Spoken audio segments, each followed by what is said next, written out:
শুভ সকাল, আমি সিল্টু আর শুরু করছি আজ থেকে আমার নতুন ডেইলি ব্লগ ভিডিওস। অনেকদিন থেকেই ভাবি শুরু করবো, জাস্ট সময় না পাওয়ার কারণে একদম হয়ে ওঠে না। বাইক নিয়ে আমি আমার অফিস যাওয়ার উদ্দেশ্যে বেরিয়ে পড়েছি। প্রথমে আমি আমার ব্রেকফাস্ট সেরে নেবো। আজকে ইডলি খাওয়ার ইচ্ছে হয়েছে, তো আমি একটু যাচ্ছি ইডলি দোকানে, গিয়ে ইডলি খেয়ে নেব। ফাইনালি ইডলিটা নিয়ে নিলাম। তো আমার ব্রেকফাস্ট কমপ্লিট হয়ে গেছে। তো আমি যাবো এখন একটু আমার একটা বন্ধুকে পিক আপ করতে। ও আমার সাথে আমার অফিসেই কাজ করে, তো আমার সাথে শেয়ারে চলে যায়। তোর বাড়ির সামনে দাঁড়িয়ে আছি, দেখি কখন আসে। তো এসে গেছে, ওকে পিক আপ করে নিলাম। তো চলে যাচ্ছে আমি আমার অফিসের উদ্দেশ্যে।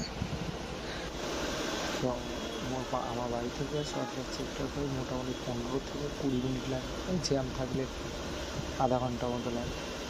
তো এখন হচ্ছে আমি কাকুগঞ্জি সারামাথার মধ্যে আমি বেঙ্গল কেমিক্যাল ঢুকবো, তারপরে সেক্টর 5 গিয়ে আমি আবার অফিসে ঘুরে যাবো।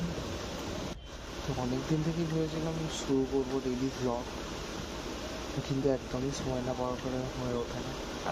তো আমি এবার থেকে কন্টিনিউ ভিডিও দেওয়া শুরু করবো। তোমরা সবাই একটু সাপোর্ট করবো, আর যতটা পারবো কলকাতাটা এক্সপ্লোর করে দেখতে পারবো।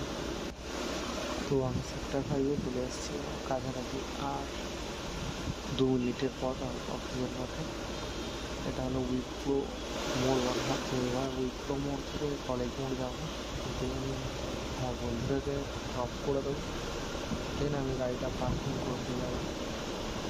আজকে দেখছি খুবই রাস্তাটা ফাঁকা। বেসিক্যালি প্রত্যেক দিন এরকম ফাঁকা থাকে না ঠিকঠাক, আজকে একটু দেখেই দেখেছি। তো আমি চলেই এসেছি কলেজ মোড়ে। কলেজ মোড় থেকে ডান দিকে আমার অফিসের গোদরেজ ওয়াটার সাইড। তো আমি গোদরেজ ওয়াটার সাইডে দিকেই চলে যাচ্ছি। গাড়ি আমি পার্ক করে দিয়েছি, আমার গাড়ি রাস্তাতেই থাকে। এটাই আমার একটি স্লট যেখানে গাড়িটা পার্ক করে রাখতে হবে। তো আমি আমার এই অফিসে থাকতাম। এটা হলো এন্ট্রি গেট, যেখানটা আমি ঢুকছি। বন্ধুটা আসতে দেরি করার জন্য আজকে আমার একটু অফিসে ঢুকতে লেট হয়ে গেল। ঠিক, তোমরা সবাই ভালো থেকো, দেখা হচ্ছে নেক্সট ভিডিও।